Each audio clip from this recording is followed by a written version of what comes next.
বলছি গোপাল রওনা দি। মহারাজ এত ব্যস্ত হবেন না মহারাজ। হ্যাঁ হ্যাঁ, তা মহারাজ, আপনাকে দেখে মনে হচ্ছে আপনি রাতে একটু ঘুমোননি। হ্যাঁ ঠিকই ধরেছ, তাছাড়া ঘুম হবে কি করে বলো, আমার বাড়িতে যে ছোট্ট রাজপুত্র আসছে। তা অবশ্য ঠিক, সেই কবে থেকে আমাদের নাতিকে দেখার জন্য আমরা বসে আছি। আচ্ছা গোপাল, তুমি এইবারে রওনা দাও, বেশি দেরি করো না, জাহাজ ঢুকবার সময় হয়ে এলো। আপনি কিচ্ছু চিন্তা করবেন না মহারাজ, আমি একদম সযত্নে আপনার নাতি ও বৌমাকে রাজপ্রাসাদে নিয়ে আসব। গোপাল, খুঁজে পেতে কোনো রকম অসুবিধে হবে না। মনে আছে রানীমা? এখন তাহলে আসি।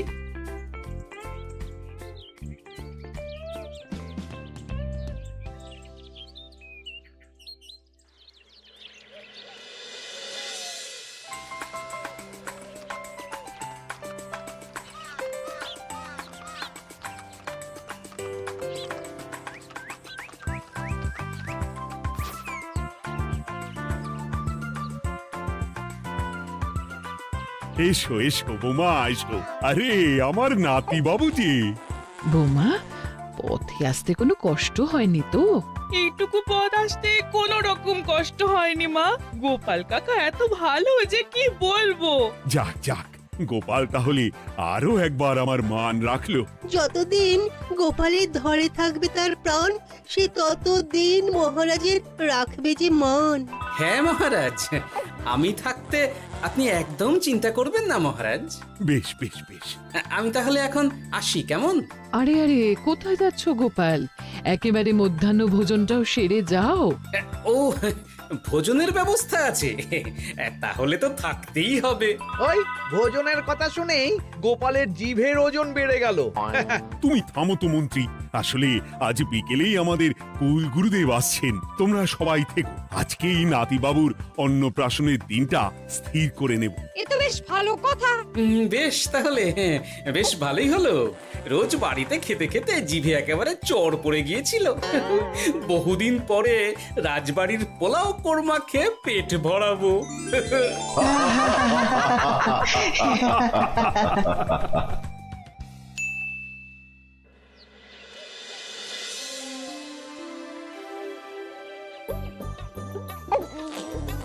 বাহ, তোদের নাতির তো ঢের উন্নতি হবে রে, খুব প্রতিপত্তি হবে, নাম যশ সব হবে, কোনো চিন্তা নেই। গুরুদেব, নাতির শরীর স্বাস্থ্য ভালো থাকবে তো? দেখ, এমনিতে খুব একটা কিছু অসুবিধা তো দেখছি না, তবে হ্যাঁ, সম্প্রতি একটা বড় সড়ো ঝড় বয়ে যাবে দেখা যাচ্ছে। কি সর্বনাশ গুরুদেব, এসব কি বলছেন, কথাটা কি সত্যি? আমি মিথ্যা বলি না, যা দেখলাম, ঈশ্বর আমাকে দিয়ে যা বলালেন তাই বললাম। তাহলে কি হবে গুরুদেব? এই বিপদ এড়াবার কি কোনো উপায় নেই গুরুদেব? ওরে, তোরা আমার পুরো কথাটা শোন, কথার মাঝেই যদি এত প্রশ্ন করতে থাকিস তাহলে আমি কিভাবে আমার কথাটা শেষ করব? হ্যাঁ, ক্ষমা করুন গুরুদেব, আপনি বলুন বলুন। শোন, ওর কপালে ঝড় থাকলেও সে ঝড় ঠিক কেটে যাবে, চিন্তা করিস না, ভগবান আছেন, উনি বিপদ ঠিকই কাটিয়ে দেবেন। যখন বিপদ চরম সীমায় পৌঁছে যায় তখন ঈশ্বর নিজে এসে আমাদের বিপদ মুক্ত করে। সত্যি গুরুদেব, ঈশ্বর নিজে আসেন? হ্যাঁ, নিজে আসেন। জয় গুরুদেবের জয়। গুরুদেব, এইবারে তাহলে আপনি একটা শুভ দিন বলে দিন, নাতি বাবুর অন্নপ্রাশনটা ধুমধাম করে দিতে হবে তো। আজকের পর থেকে ঠিক 3 দিন বাদে একটা খুব ভালো দিন আছে, ওই দিন তাহলে অন্নপ্রাশনের ব্যবস্থা কর। বেশ বেশ, তবে তাই হবে গুরুদেব, তাই হবে। গোপাল, তাহলে সব কিছুর বন্দোবস্ত করা শুরু করো। সে আর বলতে রানীমা, আমি আগামীকাল থেকেই একদম জোর কদমে মাঠে নেমে পড়বো। হ্যাঁ রানীমা, আমি কোনো দায়িত্ব নেব নাকি? না থাক, যদি প্রয়োজন হয় তুমি গোপালকে সাহায্য করো।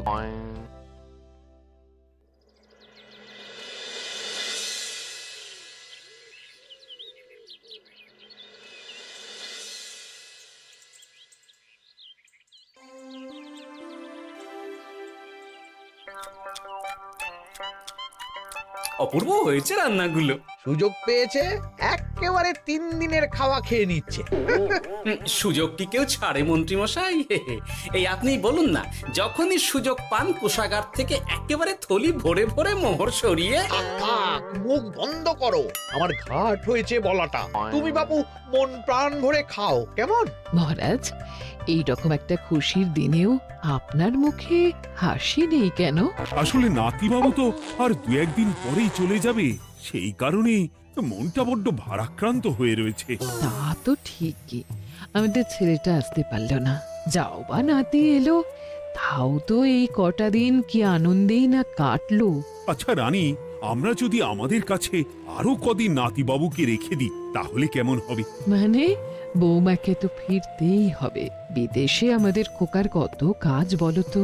আরে বাবা, বৌমা না হয় ফিরে গেল, নাতিবাবু কদিন আমাদের কাছে থেকে গেলে কি এমন হবে? কিন্তু দেখো না বৌমা, আমাদেরও তো একটু ইচ্ছে হয় নাতিপুতিদের নিয়ে খেলবো, আদর করব। দেখো না। ঠিক আছে ঠিক আছে, আপনাদের কাছে আমার বাবু সোনাকে রাখতে আমার কোনো চিন্তাই নেই। ব্যাস, তাহলে তো মিটেই গেল। মহারাজ, নাতিবাবুকে কদিন এখানেই রেখে দিন, আমরা সবাই আছি, ঠিক কোলে পিঠে করে তাকে সামলে নেব। বাবা বাবা বাবা, গোপাল তোমার সব দিকে কান খোলা থাকে তাই না? মহারাজ, আমি হলাম ভাঁড়, তাই মাটির ভাঁড়ের মুখটা যেমন খোলা থাকে তেমন আমার কানটাও সব সময় খোলা থাকে, বুঝলেন?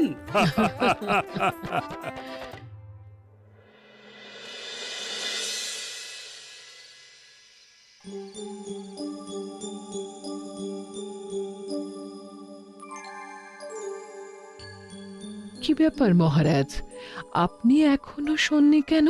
শরীর খারাপ করছে নাকি? না রানী, একটা কথা খুব ভাবাচ্ছে বুঝলে। কি কথা মহারাজ?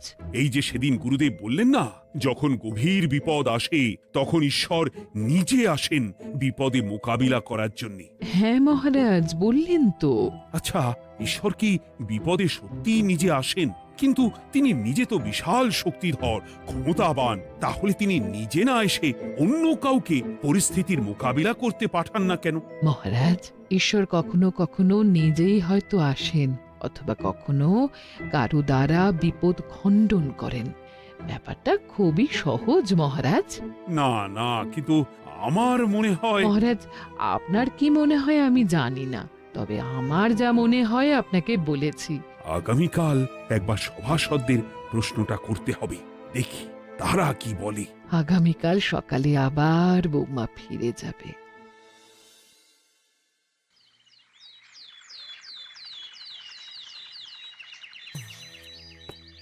আমি তাহলে আসি। আমার সন্তানকে আপনাদের কাছে কদিনের জন্য রেখে গেলাম, ওকে খুব যত্নে সাবধানে রেখে দেবেন, কেমন? তুমি কোনো চিন্তা করো না মা, আমাদের নাতিবাবু একদম দুধে ভাতে থাকবে। কদিন একটু দেশের মাটিটা চিনে নিক, তারপর না হয় আবার বিদেশে পাড়ি দেবে। এই বলো সোনা।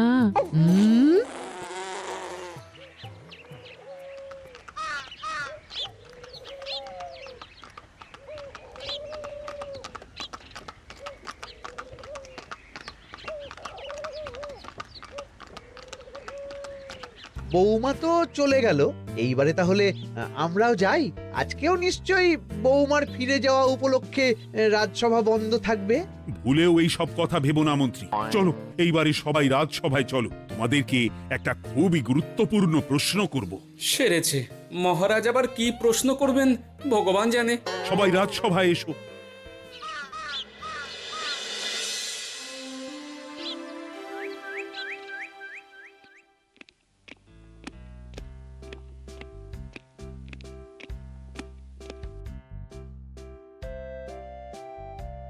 আচ্ছা, তোমরা সকলে বলো তো, ঈশ্বর কি সত্যি বিপদ খণ্ডনে এই ধরাধামে অবতীর্ণ হন? আচ্ছা, তাই যদি হয় তাহলে ঈশ্বর নিজে না এসে তার প্রতিনিধি হিসেবে অন্য কাউকে বিপদ খণ্ডন করতে পাঠান না কেন? হ্যাঁ হ্যাঁ, ঠিকই তো। কেন কেন, ঈশ্বর তো মহাশক্তিধর, উনি চাইলেই যা খুশি তাই করতে পারেন। মহারাজ, আমাদের যেমন ইচ্ছে হলে আমরা খাই দাই ঘুমাই ঘুরে বেড়াই, ঠিক সেই রকম ঈশ্বরেরও ইচ্ছা হয় নিজে নেমে এসে জগতের কল্যাণ করার। না না না, আমি কিন্তু আমার প্রশ্নের যথাযথ উত্তর পেলাম না। এই গোপাল, তুমি কিছু বলো না, একদম মুখে কুলুপ দিয়ে বসে আছো কেন? হ্যাঁ, না মহারাজ, মুখে কুলুপ দিয়ে নেই, আসলে খিদেতে পেটে ছুঁচো দৌড় দিচ্ছে। বেশি কথা বললে খাটনি হবে, আরো খিদে বাড়বে, তাই চুপ করে আছি আর কি। ইস, শুধু খাওয়া আর খাওয়া, সব সময় শুধু খাওয়ার চিন্তা। গোপাল, ছি, লজ্জা করে না? এমন একটা গুরুত্বপূর্ণ সময়ে তুমি আমার প্রশ্নের উত্তর না দিয়ে মনে মনে খাবারের কথা ভাবছো। আসলে মহারাজ, ওই না খেলে যে মাথাটা কাজ করে না, পেটে খিদে মুখে লাজ, এমন করলে তো মগজটাই পুরো ঘেঁটে ঘ হয়ে যাবে মহারাজ। বেটাকে তাড়িয়ে দিন। যাও যাও গোপাল, আমার রাজসভা থেকে এক্ষুনি বিদে হও দেখি। যাও যাও, তুমি যাও। যার সব সময় শুধু খাওয়ার চিন্তা, এমন পেটুককে সভায় রেখে আমার কোনো কাজ নেই। কিন্তু মহারাজ, চুপ, একদম চুপ। তুমি যাও গোপাল, যাও। যদি কোনোদিনও উত্তর খুঁজে পাও, তবেই আবার এই সভায় তোমার মুখ দেখিও।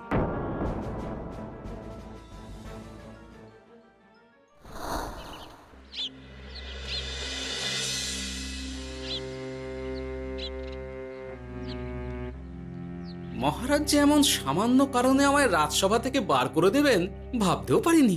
এখন কি যে করি, একে তো মাসের শেষ, সংসারে তুমুল টানাটানি। এক কাজ করি বরং, গিন্নিকে নিয়ে কদিন শ্বশুর বাড়ি চলে যায়, কদিন পায়ের উপরে পা তুলে আরাম করে আয়েশ করে দিন কাটাবো। হ্যাঁ, তাই করি।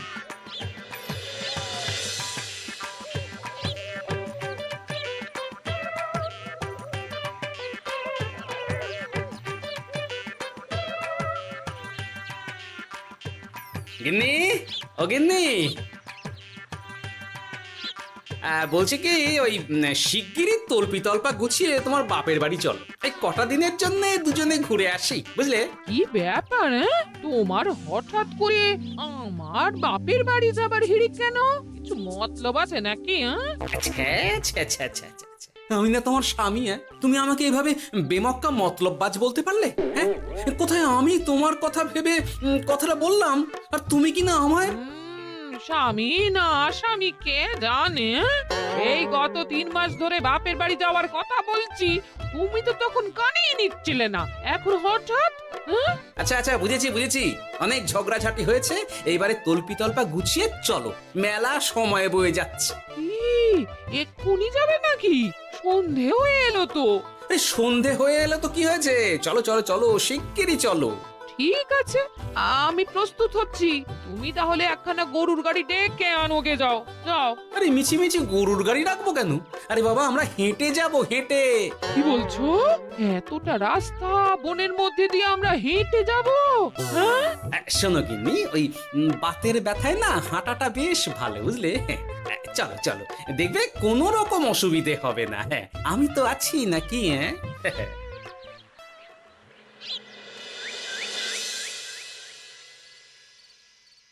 বাবা, হ্যাঁ, বনটা বেশ ঘন। বলি, এই সময়ে এই বনের মধ্যে দিয়ে কেউ হেঁটে যায়? মেলা গজগজ না করে চুপচাপ এসো দেখি।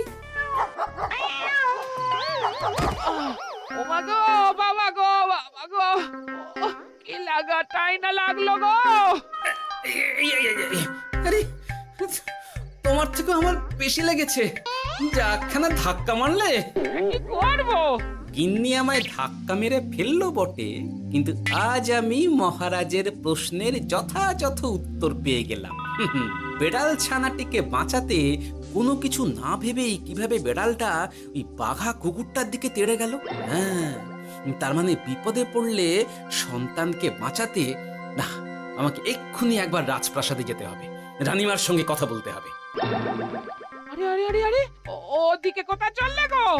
ওদিকে তো তোমার শ্বশুর বাড়ি নয়। আরে বাবা, আমার নয়, তোমার শ্বশুর বাড়ির দিকেই আবার যাচ্ছি, বুঝলে? মানে আমরা আর যাবো না? না না, পরে যাব, তাড়াতাড়ি এসো দেখিনি। এ কি রে বাবা, লোকটার মাথাটা কি গেছে নাকি? কখন যে কি করছে নিজেরই ঠিক নেই, যত সব।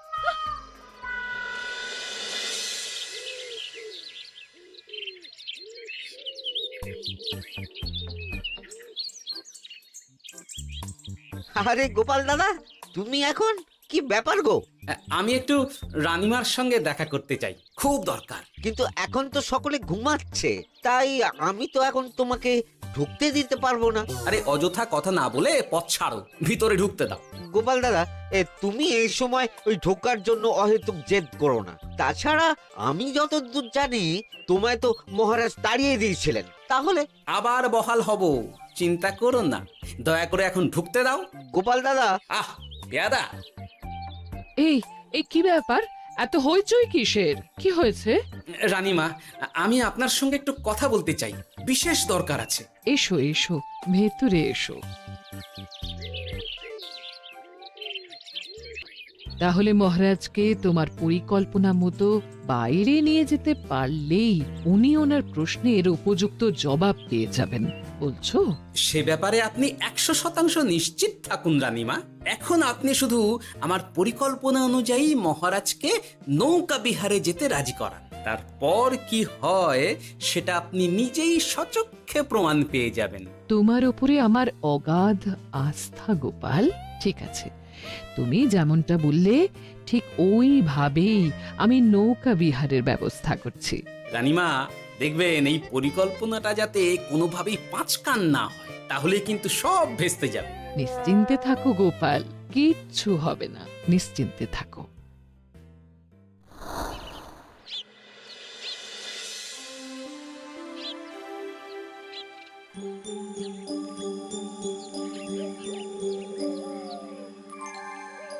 মহারাজ আবার বেজার ভোগ করে গেছেন। কি করব, আমি এখনো যে আমার প্রশ্নের উত্তর খুঁজে পাইনি। এইভাবে আপনি আর কতদিন মুখ ভার করে বসে থাকবেন শুনি? কি জানি, কিছুই আর ভালো লাগে না যে। বলছি শুনুন না মহারাজ, নাতিকে নিয়ে চলুন না, আমরা একটু নৌকা বিহারে যাই, তাহলে ওরও ভালো লাগবে আর আপনার মনটাও বেশ অন্যরকম হবে। ঠিক আছে, তাহলে চলো একটু নৌকা বিহার করে আসি।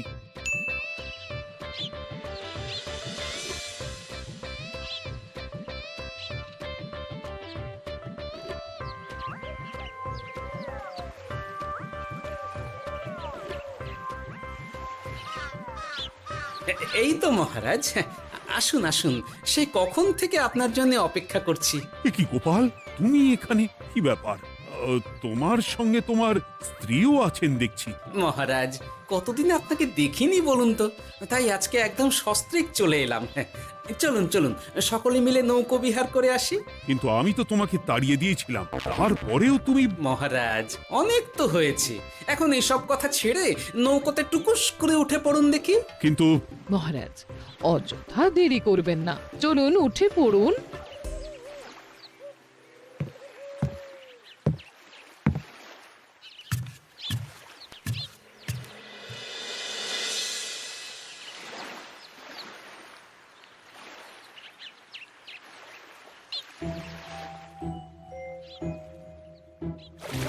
এ কি?